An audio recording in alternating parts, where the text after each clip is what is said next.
through the next slides. We're trying to make this as quick so that we can, when you have questions, me or Zach, I know he's got to go at some point, but kind of get us through this.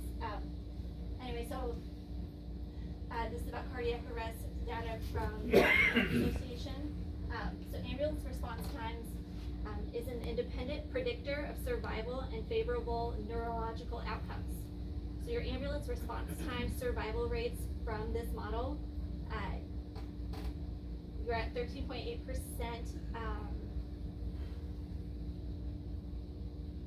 This is your survival rate.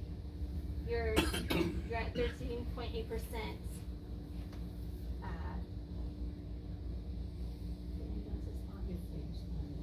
If they respond in 8.5 minutes.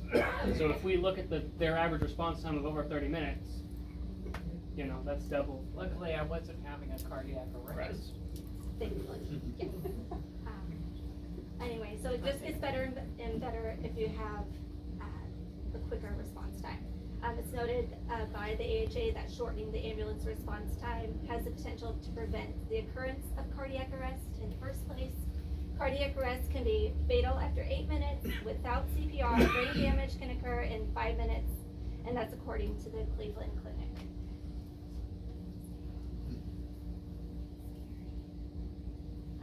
Here, Preston has put together more numbers for you all to see. These are overall response times from Acadian. 6 months worth of data here. This is all areas of the county. So your number of calls per month, and then they have several violations per month. Overall compliance rate, probably about averages of 84, 83%. What we're just looking at is the response rate it's not good. It takes them a long time. Yes, sir. What is the overall compliance, say for a different county other than ours that has more or less the same setup? I believe that would be.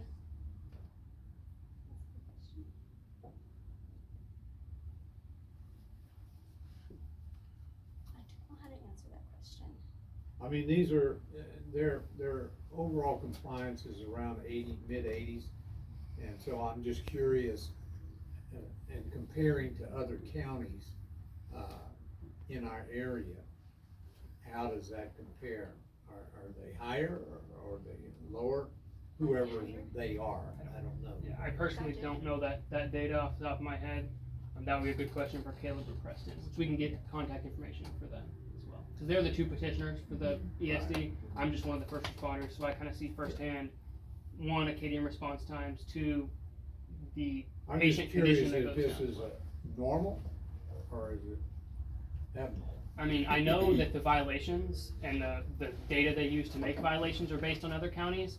I mean, if we look at, let's say, June, for example, there were 109 violations of time, and that's compared to other counties. So if the violations are that high, I would say it's under compliance, but I don't know. I can't speak on that specifically.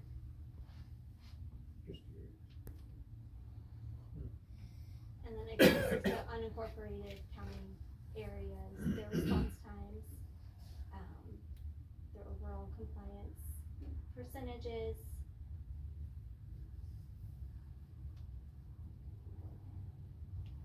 It's the kind of same thing. So in regards to the proposal for ESD 3, we are planning to increase from 4 ambulances to 10. There would be better coverage through more station locations throughout the county. You would have local EMS leadership, so you would have an in-county supervisor 24/7 that was available for anything that you would need if you needed to make a complaint, anything like that. It would be Bastrop County focused. Acadian is a for-profit organization. The ESD 3 would be our money would go for this. Okay, it says better coverage through more station locations. What locations would they be? Would they be county-owned facilities, Yes. privately owned facilities? No, everything would be owned by the They, county. they have a map. That's And- coming up later in the Yeah. presentation. Would they be newly acquired, or do we already own those locations? No, they would be newly acquired. So that's an additional cost. So It is so- budgeted into they do have a plan for that.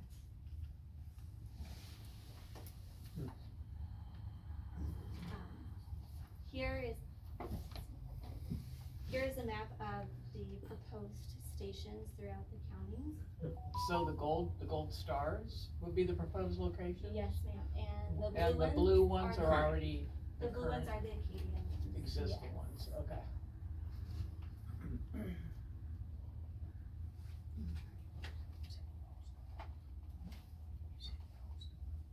We have some differences in services. Right now, Acadian, they have limited protocols, limited medications they can use.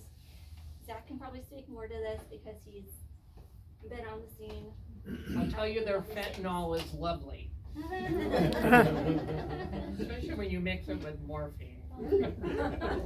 Can we address the protocol issue? What is meant by limited protocols? Sure, do you wanna take Yeah, I can briefly speak on that. So each, EMS service has a set of protocols that is directed based on the medical director of the county organization. So I can speak a little bit on this, not fully, but the protocols through Acadian are limited. There are certain procedures they don't allow us to do.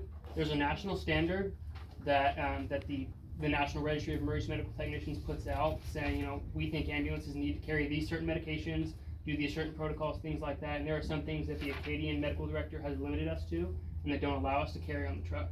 And there are certain medications, I don't want to go into detail because it gets kind of confusing. There's certain medications to take over a patient's airway, if there's a head injury, things like that, that we don't carry, or Acadian doesn't carry per se. So with that, we just have to wait for a helicopter, or do the best we can with what we're given through Acadian.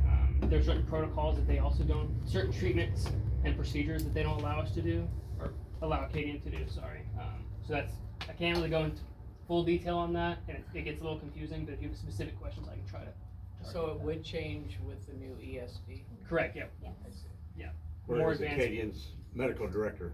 Where is she? Where is the medical director for Acadian? So Acadian they're in Louisiana, Texas, Tennessee.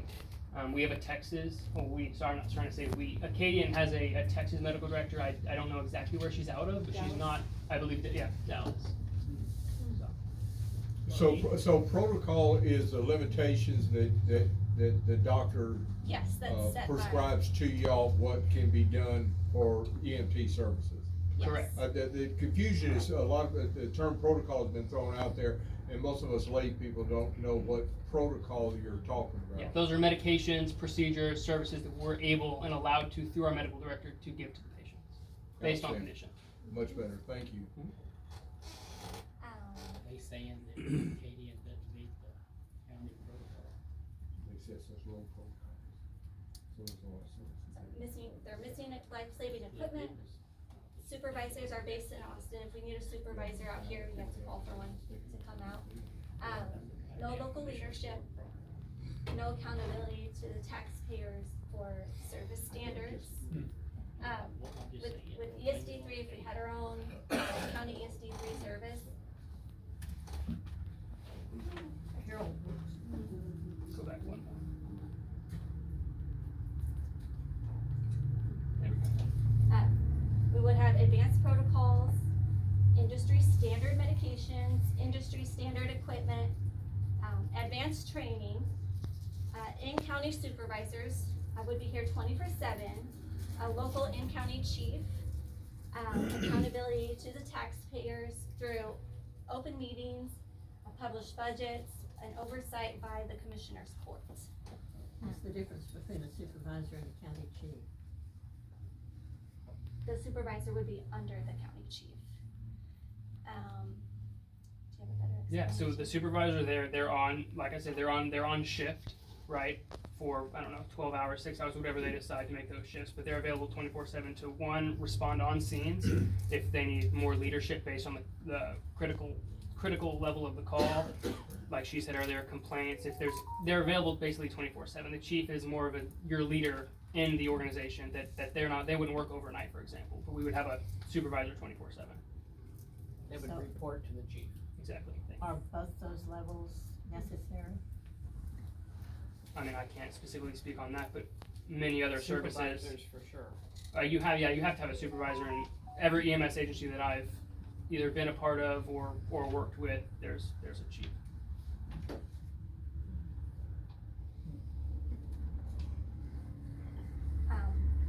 Right now, what was the cost through Acadian? Right now, there's no tax dollars contributed to Acadian.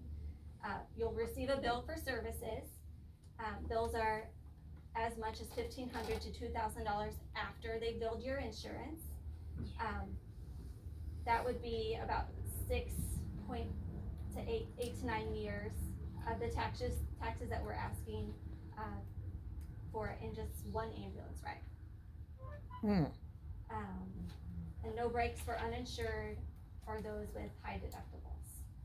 I think we'll see on the next slide. What does that mean? 6 to 8.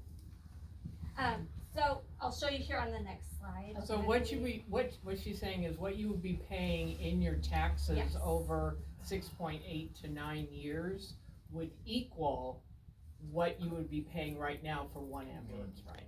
If you're in a house at $200,000. Correct. If you're in anything higher than that, that's not the case.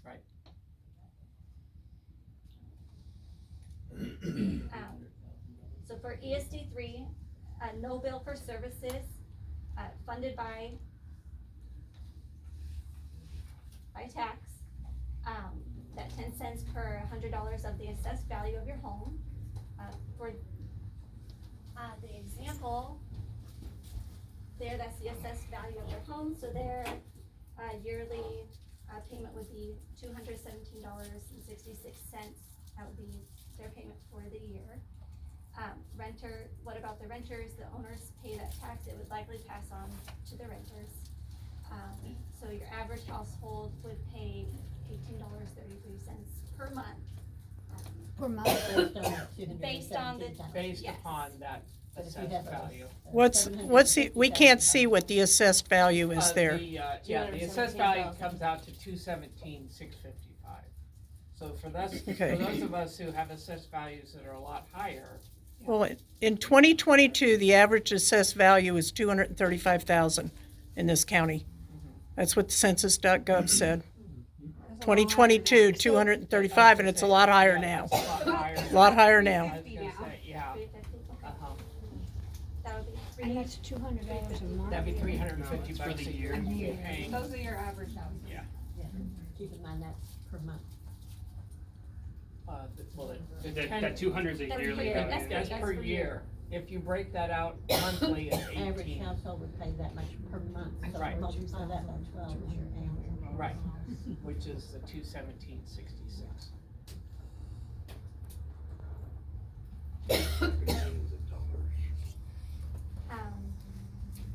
So they have considered other options.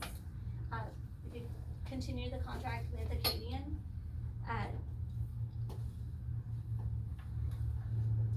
They're wanting, we want more ambulances out here. We only have the 4. We don't pay anything for them right now. For any additional, they want $902,000 per extra ambulance. So that would be at least $5.41 million to get to the needed staffing level of 10 ambulances. Where would that money come from? It would come from cuts to other services, like your sheriff's office, the roads, bridges, county programs, or raising taxes. And you'll still receive a bill for as much as that $1,500 to $2,000 for using an ambulance. The prices or subsidy can go up in the future, so we don't have a guarantee that that will be the number forever. No assets would be owned by the county. We still have subpar services, no control over medical care, and it's still a for-profit company. The other option was to raise revenue through the sales tax. There's limited revenue available through the sales tax. The the majority of the retail sales are located within the city limits and exempt to tax increases, due to the max tax rate, which is, 8.25%, and that's by law. And then he just has listed here the current sales tax rates for the city of Bastrop, Elgin, Smithville, and then the unincorporated areas. And I believe the first 6.25% of that 8.25 goes straight to the state, so you're really only left with 2%. Can you speak louder? Sure. Say that again. I was saying that I believe that out of that 8.25%, 6.25% of that goes straight to the state, so it's not usable, by the county at all. So we're just left with 2% to use, which I believe is being used elsewhere.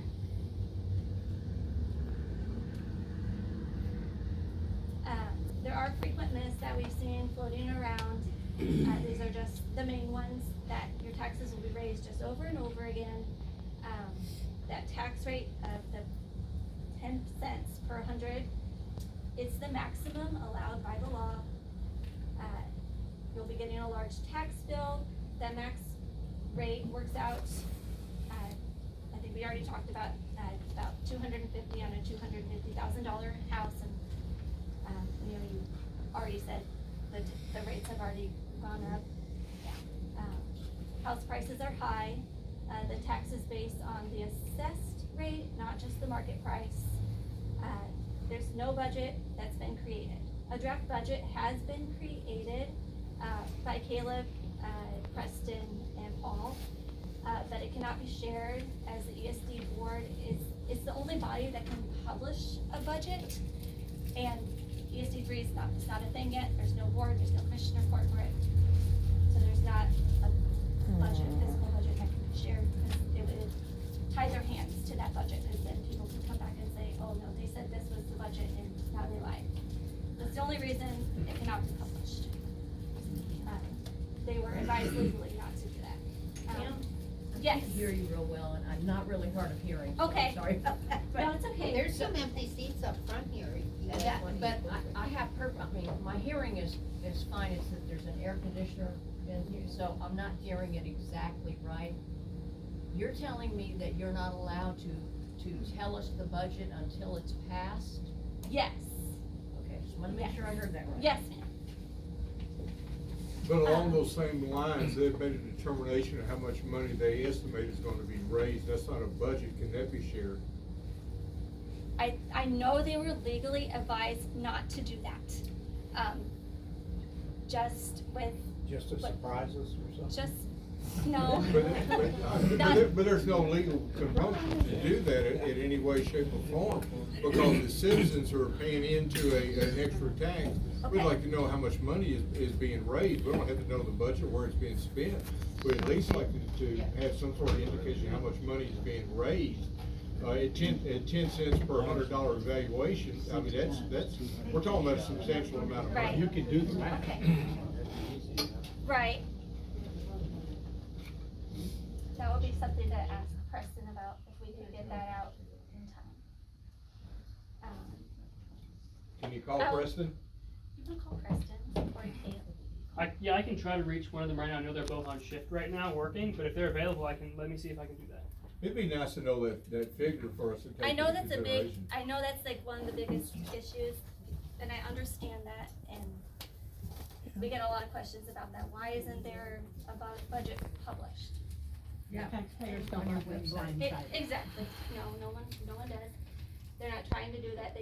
They really were told legally not to do that. Yeah, well, that legally bothers me. What's legal about not telling the taxpayers? Yeah. Anyway, another myth was that Preston or Caleb wanted to be running the department. They don't. They've taken their name out of any kind of consideration for the ESD commissioners or chief's positions. They would not want to do that. Yes, sir. I think when you're talking about the budget being confidential, the budget is not the total revenue. we'll know what the total revenue is by figuring out how many, how much, what the values of the homes are, the property is in the proposed ESD3 area. The budget is how that money, which you can figure out very easily, is going to be spent. In other words, Okay. how much to personnel, how much to equipment, how much to maintenance and all that. So they haven't, I doubt that they've worked that out yet. They're trying to figure out the best way to handle the money that would be coming in from revenue. Sorry to interrupt. I do have Caleb on the phone. He is working. It's not gonna be the best just because it's through a phone here, but if just someone want to propose a question that I can move my phone to you and you can start back here. Yeah, I'm just trying to figure out the best way to do this. I just want to make a comment. On tonight's agenda, section F, subsection B, last sentence. I think it'll be interest to all seniors. ESDs are exempt from tax freezes. So don't think your taxes is gonna be froze for this. Nobody's will be. Okay, let me go ahead and move you to the question. If that's all right? That's fine. My question is that, all right, you know how many homes there are, you know what their appraised value are. So you pretty much can tell about how much money we're gonna be looking at as far as it's gonna go into your budget. And we were curious as to what that figure is. We're not asking you to give us a detailed description of your budget, but what is a general amount that y'all are thinking about or have thrown around, from just what's present right now? Absolutely, and that's a great question. So, can everybody hear me? Yep. Yeah. Okay, so according to the current tax numbers, we're looking at an income from the tax base of approximately about $11 million per year. And that will help support the 10 ambulances and the support staff. We will, however, be able to also count some on insurance and what they kick back to us whenever they are billed. And that will help subsidize the rest of this. We've tried to be very conservative with our numbers as far as this goes, overestimating the costs of what it would cost to build this system and underestimating what we'll be able to collect in taxes, and more importantly, underestimating what we'll be able to collect for insurance to make sure that it's a sound budget and that there's no surprises in this. Again, the reason we haven't published the budget, we're using Carlton Law, who's also the law firm for several of the other ESDs out here in Bastrop County, and they've advised us not to do that and to wait for the commissioners of the ESD to actually be able to allocate the funds in the most appropriate way that they see fit. Does all that make sense? Yes. Another question was, if the overall compliance for Acadian is around the mid-80s, wanted to find out what does the surrounding counties in Central Texas that compare to our county, what is their overall compliance? Is it higher or is it lower? That they've not provided us. We've sought their help for things such as budgetary matters. However, there's not quite a county like Bastrop around us. If you look out at Fayette, they've got more ambulances. They've got 6 ambulances and only about 30,000 people, but a similar size area to us. So it's really hard to be able to calculate that. What we based our numbers on for response times is the national recommended averages that have been published. Rephrase the question, Caleb. What would be an acceptable compliance rate? So we hope to have our compliance rate in the 90th percentile. Okay. Does that answer your question, Curtis? Yeah, that's fine. I'm just curious We're what gonna else. reduce the time. We're gonna give ourselves less time to get to calls than Acadian already has.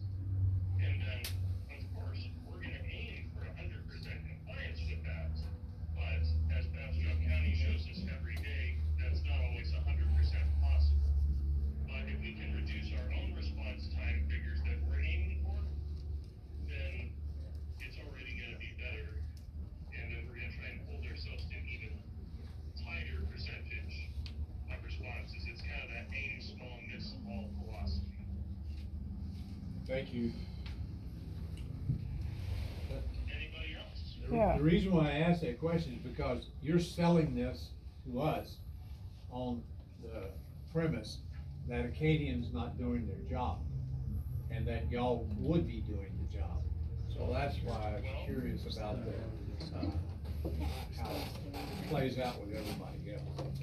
Absolutely, and I think it's pretty easy to say that Acadian's doing what they can with what they have. But, you know, they're not just sitting there drinking coffee. The problem is they're already on other calls. And, you know, the fact of the matter is that they've still only got 4 ambulances out here in Bastrop County. Right. And our plan is to be able to spread these resources more evenly throughout the county, whether that be bunking with different fire departments or building our own stations. That's gonna be up for the commissioners to determine. But the overall point to this is that we've created a plan that will allow us to be to any part of the county within 15 minutes. And most of those are gonna be much quicker than that. But again, aim small, miss small. If we try to be at the furthest points of the county within 15 minutes, we can certainly be much quicker to the majority of the other areas that lay closer to the proposed station locations. Yeah, I'm gonna just move around the room. Good. Sure. What, right now, Acadian has 4 ambulances and you're proposing to get 10. What would be the cost if the county said, okay, it doesn't pass, but we're gonna go Acadian, go ahead, we're gonna bump you up to 10 ambulances. What's the cost? What would the cost be as compared to passing, this issue? So, we're gonna answer that question, but I also wanna preface it that there's a second question. With Acadian, it's not just quantity, it's also a quality of the ambulance. So I'm gonna answer your question now. If we were to go with Acadian and they were to bump us up to 10, it would probably be somewhere between $5 to $7 million. But the difference is that would be coming out of the county's budget, not the ESD's budget. So that would be over a 10% haircut to every department within the county's budget. That would be the sheriff's office, the jail, the court systems, permitting. That would be everybody. And that would be pretty bad to keep this county running the way it is, with the way prices have, or I should say costs have gone up to keep the county running the way it is. So I mean, a 10% haircut from roads and bridges would hurt all of us. A 10% haircut from the sheriff's department would hurt all of us. So that's where the ESD does need a separate source of funding, or the EMS needs a separate source of funding like the ESD to make this happen. Secondly, we talk about the number of ambulances, and I think that's the easiest thing for most people to understand is a number. But what we haven't really discussed in depth with most people, because it gets really into the medical side of things more than, you know, quantifiable number, is the quality of the care that this would mean for our residents here in Bastrop County. Acadian is missing quite a few pieces of equipment and quite a few protocols. As you guys brought up earlier, let's look at the counties around us. So all of the counties around us all carry ventilators on their trucks to be able to breathe for the patient instead of having to squeeze a bag valve mask all the way into Austin to get them to a hospital with an appropriate level of care. All the ambulances in the surrounding counties around us have IV pumps for more exact and more precise medication administrations, aka a lot less errors when giving medications to patients that are in a very delicate condition. Right now, if a patient were to what we call code in the back of the ambulance, you know, meaning that their heart were to stop, the ambulance right now, instead of being able to continue on to the hospital and treat that patient, because there's only one provider in the back and there's no equipment like the Lucas device, they have to pull over on the side of the road and they don't get that patient to where they need to go. They have to wait for somebody else to hop in or for them to regain, you know, pulses, the patient to get a heartbeat back. But we're delaying these critical things where if we have the proper equipment, we're going to be able to provide a much better level of care. And then every county around us has a protocol that's called RFI, where they use video technology to place a tube in a patient's airway to be able to breathe for them. And this is very important on very sick patients and patients with a lot of trauma for us to be able to control their airway, because obviously if a patient's not breathing or breathing adequately, the patient's survival rate is going to go down to just about zero. Now, they don't carry the medications, they don't carry the equipment, so a lot of these things are hard to quantify beyond the number of ambulances, but the biggest thing is with ESD3, we would be able to match or exceed the quality of the care in every surrounding county to Bastrop. So our residents can actually receive the care that they expect. A few more questions as well, so I'm gonna just move around the room. Go ahead. Yeah. You had a question, right? Maybe this is later in the presentation, but I really don't understand why the county would have to, the various departments would have to take a haircut.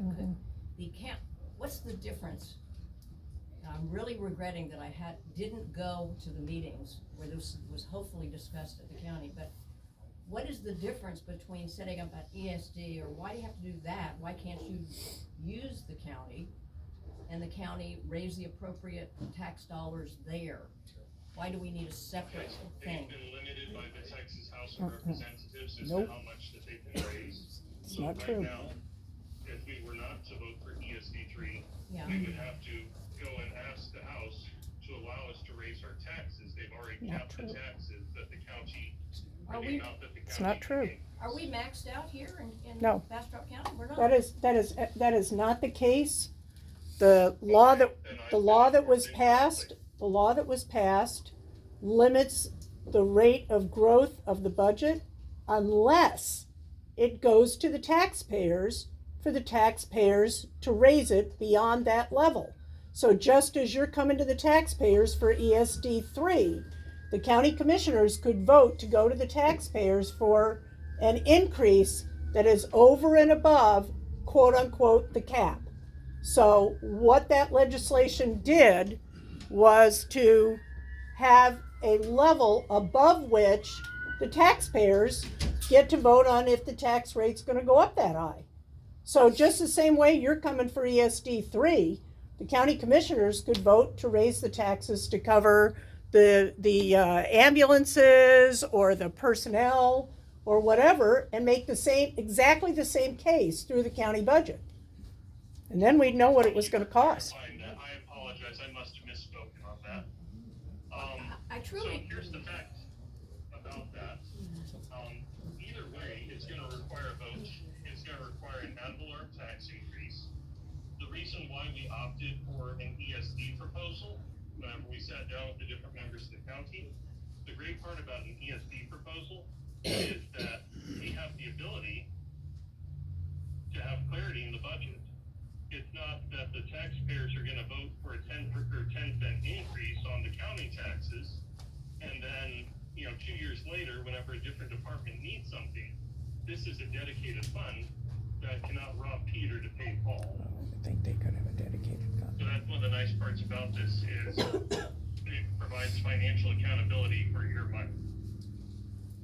Okay. Also, there was a discussion earlier about us being, it sounded as if y'all were saying that we're maxed out on all of the sales taxes are already dedicated, that there's really no money to be raised.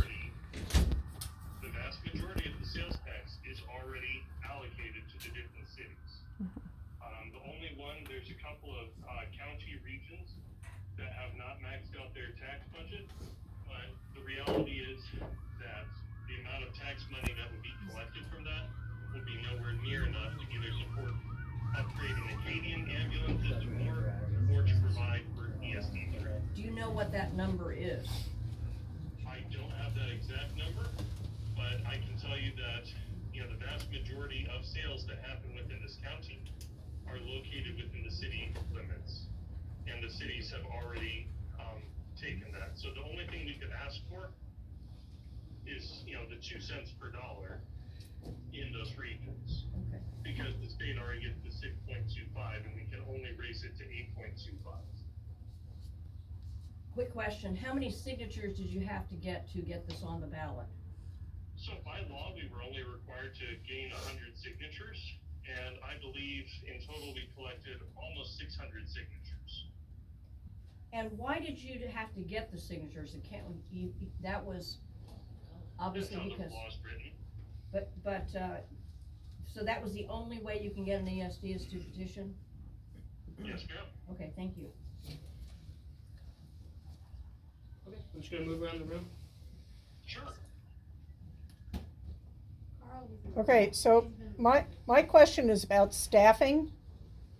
Have you laid out the required staffing for this? If you want to have 3 people on each ambulance, 24/7, 10 stations,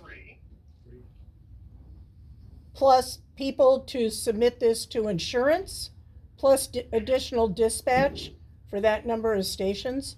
The growth of Bastrop alone is going to triple, they said, in 5 to 7 years. That's one question. So I'd like you to address the staffing. Well, let's just go there first. I have a couple of other questions. That's great. So staffing for an average ambulance in Texas, it is required for there to be 1 ALS or paramedic provider, as well as 1 EMT basic. You could do 2 paramedic providers, you could do 1 paramedic provider and advanced EMT, but the majority of what we see up here for MICU certified ambulances, mobile ICU ambulances, would be 1 paramedic provider and 1 EMT per ambulance. Now, of course, there are 3 shifts for said ambulance because these shifts will either be 24 hours on and 48 hours on, so 1 day on, 2 days off, or 48-96, which is 2 days on, 4 days off. So the long and the short of it, each ambulance would require 3 paramedics and 3 EMTs. So times 10 ambulances, you're looking about 60 providers just for the ambulances. And then and then you have supervisory staff. Then you have dispatch, because you're going to need additional dispatch. And then you have medical supervisors. And a chief.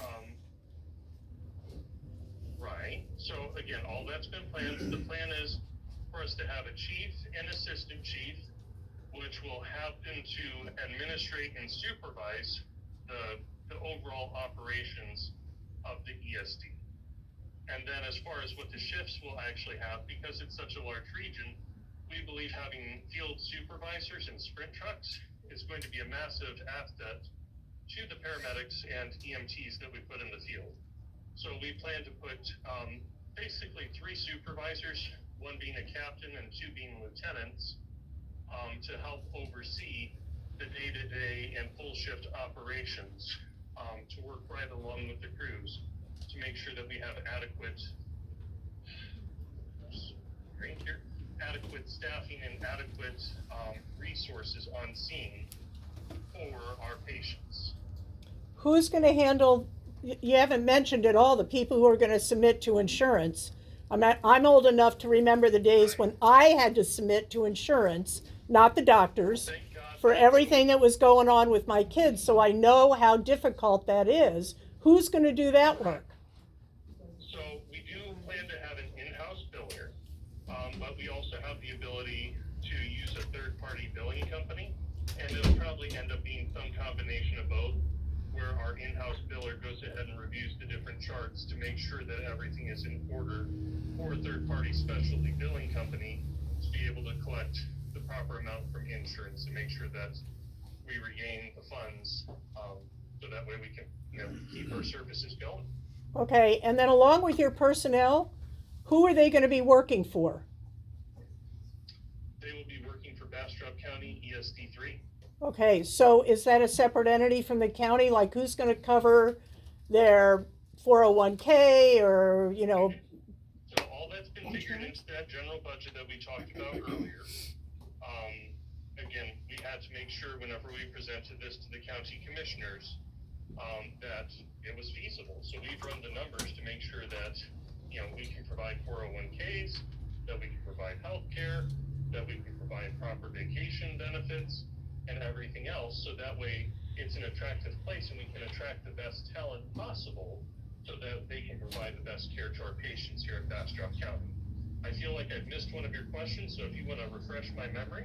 Well, I mean, it goes along with personnel. If you can't tell, I worked for county government in another state. You know, there are continuing ed courses, so you're going to have requirements, and so let me finish. Because of the level of service that you want to provide, is there a different level of paramedic that you're going to have with continuing ed courses? In other words, have you looked at what the cost level is in order to provide the higher level of service that you're talking about providing in 10 stations? Education, Yes, we have. certification. So I think one of your earlier questions is, are they employees of the county or are they employees of the ESD? So an ESD is a political subdivision of the state of Texas, correct? Not of the county? I'm sorry? I don't know. I'm asking you who they're going to work for. Who's the employer? Sorry, he was trying to explain. He was telling you that's what it is. Well, if it's a political subdivision of the state. Don't y'all answer to the county commissioners court? That's what I thought. That is how the law is written. But ultimately, County commissioners. does the because they're paycheck gonna be the come ones from the that county appoint commissioners? the, board of directors. Okay, one Right. person at a time, please. So, I can't hear multiple people. so I was part of a political subdivision in another state. My check came in one case from that political subdivision and in another case from a different political subdivision. But my pension was through the state. So that's what I'm trying to get at. Are these employees of Bastrop County?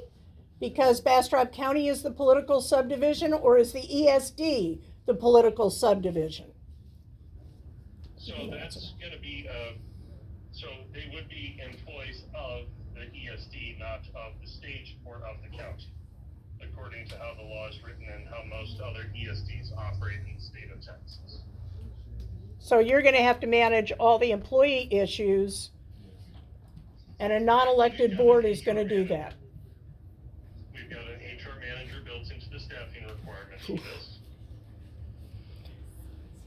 So again, this has been a completely outfitted operation from the conception as we went to put this together. Preston McGrew, one of my other petitioners for this, he is not just a paramedic, but he has a background as an HR manager for, I'd say, the last 8 to 10 years before he became a paramedic. So he has built this out budgetarily, also from the HR manager perspective, to understand with the formularies, okay, how much is overtime, how much is insurance, how much is retirement, how much is workers' comp. So all of those things have already been accounted into this budget. Okay. Any other? Yeah, there's some more hands up. I know there's hands up here. Go ahead. I have a question for Curtis for the PPRW, and then the same question to Carol for the LPRW. Has your group contacted Acadian and given them an opportunity to speak to your group? And if not, why not? No, we haven't. I hadn't thought about it. We haven't either. We haven't either. We didn't know that would be part of it. Carol? But it's an idea. Did I? No, because I didn't know there were all these issues. I'm just learning about these issues right now, which is why we brought the proponents in of the question that's on the ballot. I mean, I guess I'm lucky in the case that, you know, I've only had to make use of an ambulance twice and never to my house. So nobody is going to contact Acadian and give them a chance to speak? No, but I understand that they were at a meeting in Smithville, and there's a video out there from about an hour and a half meeting in Smithville that a representative of Acadian was there. I don't know if that's fact or fiction because I haven't listened to the whole video yet, but I understand they were at the meeting in Smithville and it's out online. I have met at the city of Bastrop. We've met with Acadian, and the deal with Acadian is a couple of 3 years ago, they came to the county and go, this is the level of service that we'll provide within the entire county at no cost to the county. Subsequent to that, they have come back and asked the county for additional dollars. They've also asked the city of Smithville, the city of Bastrop to sign franchise agreements for exclusive use of Acadian ambulance for their ambulance services. there's no mechanism for a municipality to do that currently, nor would I advocate signing a franchise agreement with a private ambulance service without going through an appropriate process. Relative to political subdivisions operate on their own. They have full fiduciary responsibility. However, much as the state has oversight over public transit projects, MUDs, others that have their own budget and can step in to correct that, political subdivisions have full fiduciary responsibilities to spend the public dollar wisely. If it's not, the oversight entity in this case would be the county, who are elected officials.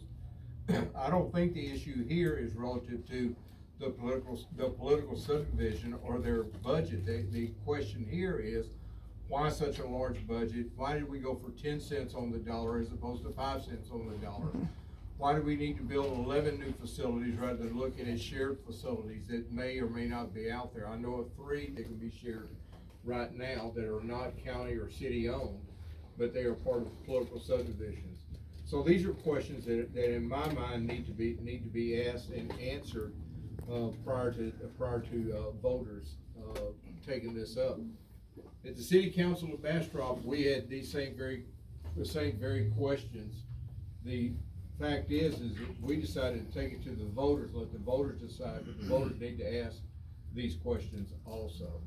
So I hope I provided you some help, Carol. So, yeah, I'd just like to follow up on that. So I'm in ESD 1 now. So I'm gonna pay ESD 1 as a political subdivision and ESD 3 as another political subdivision? Yes. That is correct. That is correct. ESD 1 only provides you fire coverage. They do not provide medical coverage from their charter. Okay. While ESD 3 would provide you medical as well as transfer to the hospital. Can you answer the mayor's question about why you didn't try to get a lesser, Absolutely. like 5 cents kind of deal, and kind of ease this in on us working modest income people? Absolutely. So the thing about 5 cents is that would only be advantage, correct? Because 5 cents would only buy you about 5 ambulances at this time with the size of the county. And then we'd be in the exact same position. You'd have better quality ambulances, but you wouldn't have any more ambulances, maybe one more than what Acadian provides right now. But I thought we already had 4. Yeah, I thought we owned 4 since we're having a buy. No, those are owned by Acadian. Okay. I'm sorry, guys, it's coming through broken up. Can we say that one more time? We answered that question for ourselves. We got it. So if we were to only collect 5 cents, we would have a better quality of the 4 to 5 ambulances that we'd be able to provide, but we wouldn't be able to give the county the response times that would be provided through more ambulances. Did you hear the mayor's suggestions on shared facilities? Was there an attempt? Absolutely. So there's still an attempt, and nothing's for sure that we're actually going to build, and it was only 9 new stations, just to clarify. So we believe that in the long term, it will probably be a combination of new stations in areas that don't have buildings, and possibly, again, you'd be connecting and dealing with other political subdivisions like the other ESDs or other county entities. So when we built the budget, we made sure that we provided for the chance that we might not be able to house in any of the other county facilities. So again, when we built this budget, we wanted to make sure that we made a budget that would provide appropriately for the happenstance if we are not. Because what's going to happen is the new ESD commissioners that are appointed by the Bastrop County Commissioners Court and their commissioners will have to negotiate with each of those political subdivisions to find out which is most advantageous for both the ESD and those political subdivisions. So there's certainly a possibility that in this budget, whenever they get done with it, and the commissioners that are appointed have created their own budget, that we might house with some fire departments, we might house in some other available county buildings. Those things are going to be up to the commissioners, which are appointed by the county commissioners to build and aside. But to do our due diligence, we had to make sure that we could afford, if necessary, the construction of proper stations to house the ambulances and their crews. Does that make sense? Yes, we hear you. Okay. Okay. So again, it's not for sure that we're gonna get 9 new stations. We could build 9 new stations if needed, but if it's a better use of funds, then the commissioners are well within their rights to use their discretion and house us in pre-existing facilities. Okay, level of care has been briefly addressed based on the equipment and the personnel available on an ambulance. But I haven't heard anything to indicate that the level of care that has been rendered has been inadequate. I can tell you after working 4 years on an ambulance out here in Bastrop County, the number of times that we had to call for additional resources like helicopters and other things, and there's times that we would have had better patient outcomes if we had proper equipment and proper protocols. Are those documented? And trained. I don't know how Acadian would report those. They probably wouldn't be reported to the county. But that's kind of what we touched on earlier with the protocols, the certain medications that Acadian doesn't have, the certain tools they don't have on my ambulance, things Yeah, like that. yeah, y'all addressed it, the shortages, but It's not not even a the shortage, it's the actual fact that they don't outcomes care. of various calls. And that's what I was So a wondering. respiratory distress patient, you'd have to give them a medication to calm them down. They carry that part of it, but they don't carry the medication that would allow you to relax their airway and allow you to successfully have a airway intervention. So it's one of those, I can go into technical jargon if you want, or I can stick with terms that everybody understands. You tell me. Okay, why do they not have it? Are they not allowed to have it based on Their the medical expertise director. and certification of the EMTs or what? So no, that decision is left up to their medical director, Dr. Emily Kidd, who is the medical director for Acadian in the Central Texas region. So that's the doctor that supervises and that the paramedics and EMTs work under.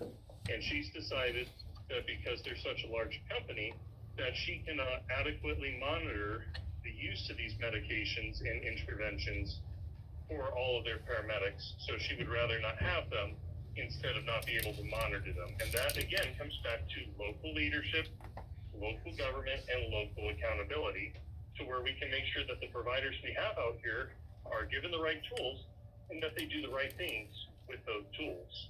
And by providers, you mean the EMTs? And the paramedics. EMTs and paramedics, yes ma'am. Before we run out of time, I'd like to address everybody on this issue. First of all, I normally stay in my lane and I don't get out of my lane. If it's not directed to the sheriff's office, I try to keep my mouth shut. I can tell you that I have never been approached by anybody. I learned about this when I was in Commissioner's Court, and they said something about ESD 3, and I said, what is that? And that's how I found out. No one's ever talked. We're a big stakeholder in this. No one's talked to us about it. When they talk about the number of personnel, we have 50 patrol deputies in this county. My law enforcement budget is $10 million. That's to pay for cars, repairs, that's everything on the law enforcement side. Is it a good thing? Probably. Is it something we can afford? Do we need to build up or out? You know, we got a lot of issues at the sheriff's office. The taxpayers are gonna be faced with a bond election pretty soon, because we can't survive at the sheriff's office in the jail, for instance, with where we are. We had 12 beds available the other day for males, 3 for females. We used to have 100 federal prisoners in draw point 2.8 million a year. Now we have 16. We have outgrown our facility. So where do we start on this?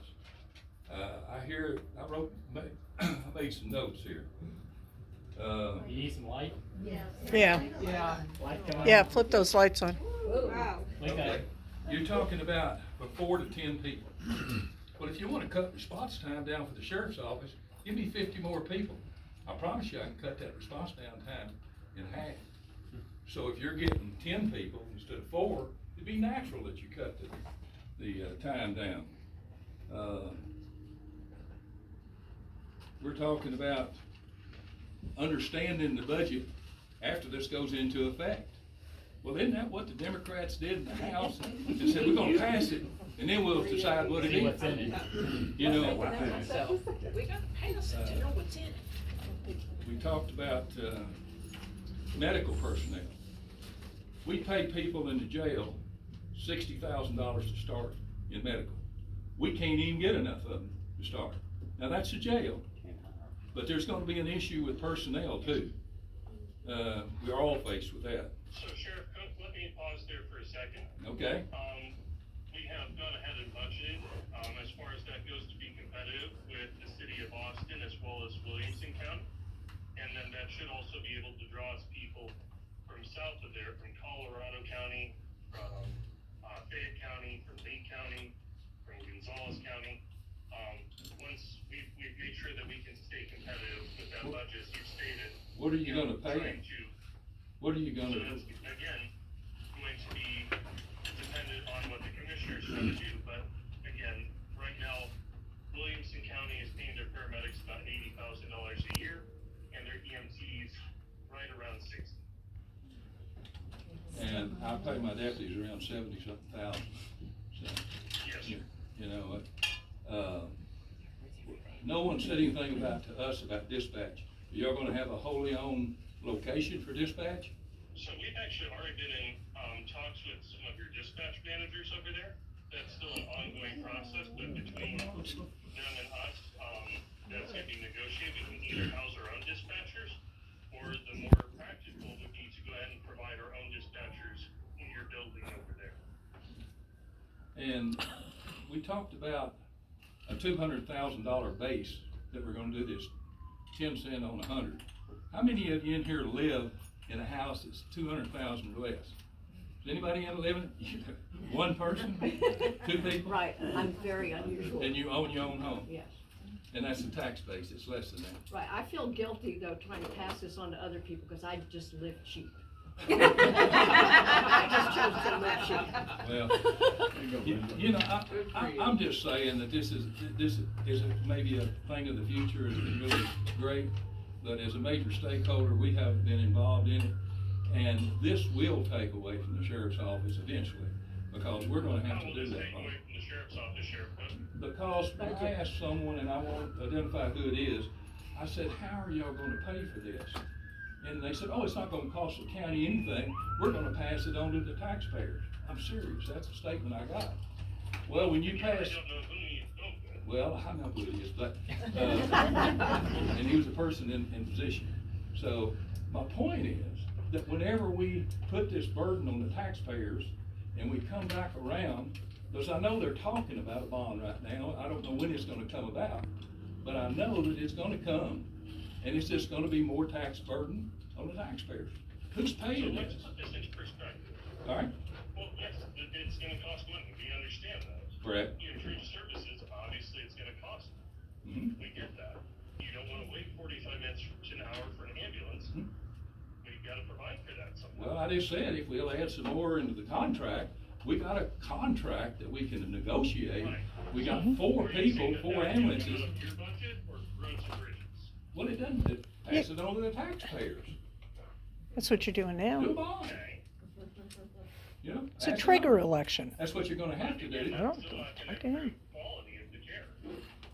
Well, I hear quality. I've been here 8 years. I've never got a complaint. No one's walked through my door. Now, I hadn't talked to the Well, it's funny cat. because your deputies actually have an agreement, Sheriff Cook, that if they get shot, they're not waiting on an ambulance. They're going to throw them into the back of one of their squad cars, drive across the county line and call Austin Travis County EMS. That's directly from your deputies. Well, and of course, we rely on our neighbors on certain things. When we had the school bus accident, I mean, if they had medical people there in just a matter of a few minutes, I mean, we didn't worry about county lines. I was one of those. Yeah, and we don't worry about county lines in a case like that. And you were Right, talking we're about. not talking about that. I'm talking about a deputy working in your county. Multiple of them don't trust the ambulance services out here that they see on a daily basis being out in the field. Well, that may be so, and I'm unaware, I will talk to the captain in the future, but, you know, I'm a little remiss that, really and truly, that I wasn't contacted.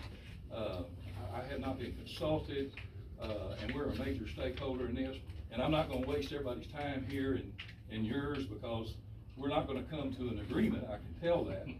And, I think everybody, as my book says, you be the judge. Yeah, all right, there you go. We did consult with the different fire districts, and we've had a very positive response. Since they're on the fire side of things, not the law enforcement side of things, that's been the focus of our interactions with other political subdivisions here in Bastrop County. How about, We've actually already got a letter of endorsement from the North Bastrop County Fire Department, Bastrop Travis ESD number 1. Their commissioners are so far behind this that they actually wrote us a letter of endorsement. Okay. Yeah, who's gonna, y'all said a chief of police, chief of EMS would be the one in charge, or some executive, right? ESD. ESD. Yes, sir. ESD commissioner. Are you gonna apply for that? No, sir. Preston and I, myself, have already removed ourselves from the list of people that are being considered for both commissioners or the chief of the department. We believe that would be a conflict of interest. And once the commissioners or the board of directors is established, they can do whatever needs to be done for the entity. They don't necessarily go back to the commissioner court, do they? No. They actually do. They each year have to submit an annual budget. No, for approval. By the commissioners. For approval, Yes, sir. they get it approved by the commissioner's court. Yes, sir. Just like ESD 1 does and ESD 2 does, and North Bastrop County, because they're both in Bastrop and Travis, their budget is approved by both the Travis County Commissioners Court and the Bastrop County Commissioners. And who sets the budget? The board of directors? So the board of directors, yes, sir. Okay, anyway, it's no need to take up all our time, I think you know my position, but anyway, I appreciate talking with you and you explaining some things. So, anyway, I'll sit down and let y'all ask questions. Okay. Do you have a question? Do you have a question? Yes, I have a question. Okay, because otherwise we're gonna let him go. He's working. Okay. So if anybody else has a question for Preston. He said he's available right now. Okay, I was just gonna ask if Don has a question or if he's gonna make a statement. Either works. I mean, he's available for questions or statements. Okay. My question is if my statement is true or not. Oh. I was a county commissioner when ESD 1 was formed. I honchoed that through. I'm very familiar with the situation. And one of the things that I haven't heard spoken about is this. Yes, the ESD commissioners are appointed by the county commissioners court. Now, they're a separate governmental entity. They are a taxing authority. As such, they can do some things, like levy taxes. They can also borrow money and apply for bond. They can apply for that. Right. They can also enter into interlocal agreements with other governmental entities like ESD 1, ESD 2. Yes, sir. And they can, for facilities, we had a question about facilities. If there's space available at one of the fire stations for, say, ESD 1, the ESD 3 can enter into an interlocal agreement with ESD 1 for space use in that fire department. Is that correct?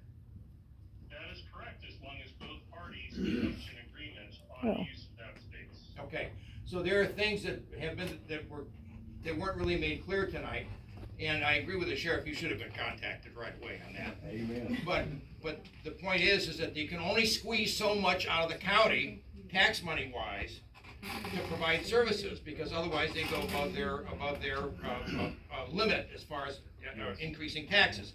This is a way of taking that responsibility away from the county, giving it to an ESD. Yes, everyone has to pay the tax on it, but they get improved services and they're not paying out of pocket for an ambulance ride, correct? That is absolutely correct. Okay, so if we want to cover ourselves and pay the tax, but not be billed $1,500, $2,000 for a taxi ride, well, maybe for a taxi ride by that time. Okay. Right. So I'm in. Okay, I hope I cleared some of this up and, answered some of your questions by my questions and minor statements.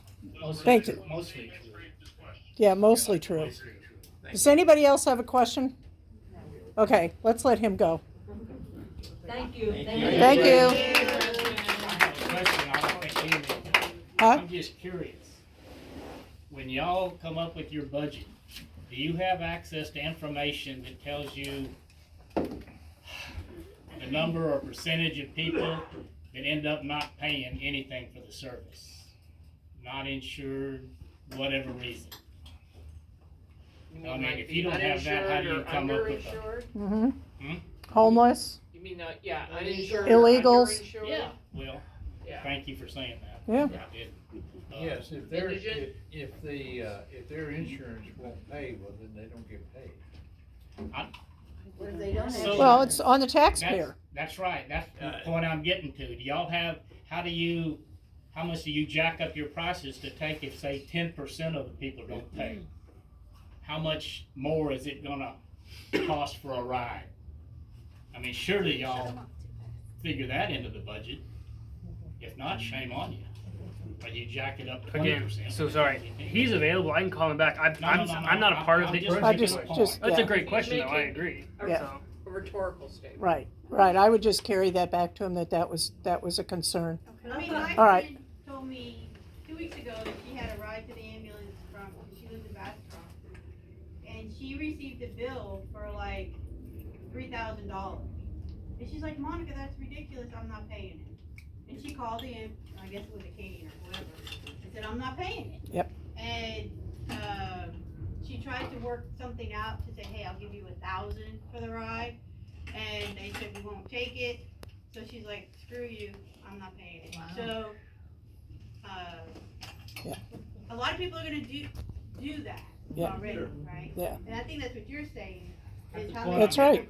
How much are they Sure. jacking up the prices because of Right. the percentage of people that they have access to that don't?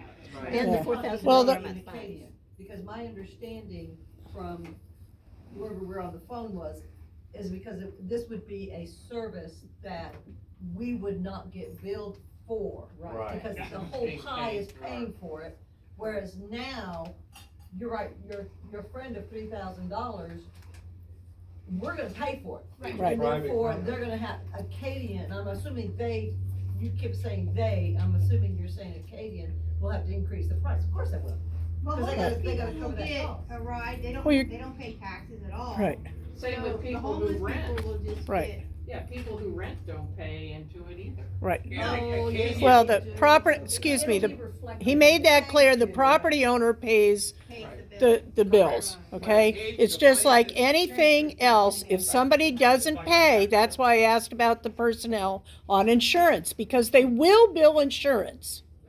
So if insurance pays, they'll get whatever insurance pays. But if somebody is uninsured, if somebody is illegal, if somebody is homeless, they're paying nothing, and that is on the taxpayers.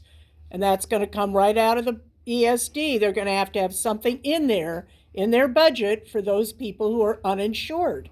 They're gonna have to, because that's gonna have to be covered. But I wanna be really clear, because I went to the hearings and I talked to Senator Betancourt when that piece of legislation went through, and they keep saying that the county commissioners cannot raise their budget beyond a certain point. It is not a cap, it is a trigger. It's a trigger. If they want to go beyond that, they have to go to a public vote. Right. So they can go up 20% if the public approves it. Right. So just like they're coming for this ESD to the taxpayers and the voters to approve it, the county commissioners could do exactly the same thing if it were another department like the sheriff's department under the county. The county commissioners could do the same thing in order to establish it, is to put it out for an election, and it's a trigger, not a cap. And so I want to make that really clear, because I've sat with Senator Betancourt and talked about that, yes. Okay, maybe you or someone else here can get into this, but what is the difference in terms of, basically our interest in this would be to spread out the cost as far and wide as possible. So is it better to, and to minimize, any possible unaccountability for all these different governmental hoo-has, these separate entities. And there is an article from the Texas Municipal League that we linked to our website today if my group came out against this, regrettably, because we know we need ambulance service. But we linked to this article, and it does raise some issues sometimes with some accountability issues with ESDs, and that kind of set me back. And I said, nah, we hadn't gotten into this deeply enough to pass a tax hike of 10 cents on for every $100. 100,000, right, yeah. So my question is it better to go through the county? You have less, government entities to then build.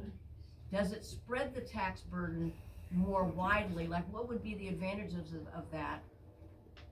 And when can we come back if this one fails? Because we know we need additional ambulance services. Can we come back and the county put it out? When's that bond gonna happen? I don't know, I just know When can we come back? It's Because Right. the ambulance of the contract is null and void in May 2025. Right. Right. So January 1, the county commissioners could take it up, Bring it up. and, they'd have to go out, for a vote, because clearly they're not going to do it within the trigger number. They're going to have to go exceed that if the county's going to do it, but they, have to go out for a vote at some point in time. The term you're looking for is no new revenue is Right. one of them. And the other one is the tax approval rate. And it's capped at 3.5% at this point in time, is the most that your taxes can be Right. raised from year to year to year. And it's a fairly simple process. However, it's controlled by the people at the legislature who doesn't know anything about potholes, police services, sheriff's services, and what all they're dictating to our smaller political subdivisions. That's Right. just my opinion. Right, but they did allow for a trigger for That's an election 3.5% to go higher. Yeah, Right. correct. Right. If this passes, the money that's being spent in Arcadian could go to the sheriff's department. It could go to the sheriff's department. We're not spending anything. We're not spending anything on Acadian. They already have money.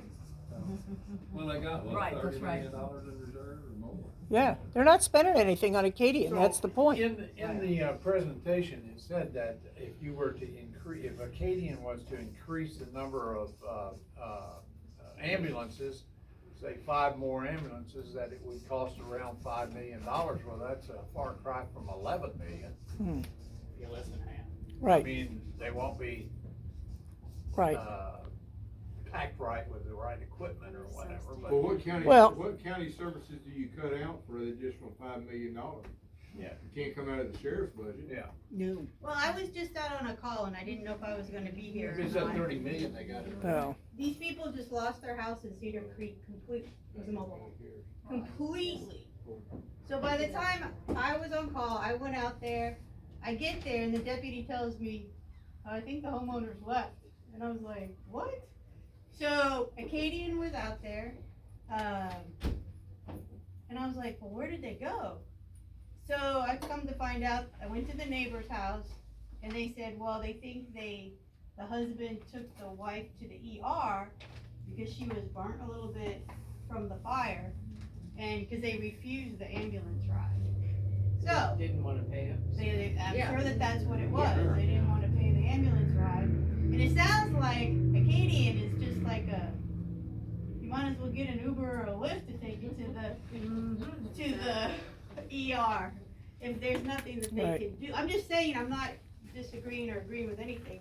But it sounds like if they can't do certain medications that you need, you might as well just Okay. drive yourself or get all right, someone and then else we're to gonna drive cut you. it, because I we mean, got other business to do that's too. what it sounds like to me. But I was shocked when I got there and the homeowners were gone. I was like, where'd they go? And their neighbor said they probably went to the ER. Huh? It's their problem. Right, Right. If we Carl. have insufficient, that's where it starts. But Arcadian was there, right. Well, but they just refused. to Okay, start. hang on. Caleb is back on here, Carl, to address the question about the homeless and the, Oh, okay. A little closer if you can. I'll say it. He can hear. you can just tell him what the question was.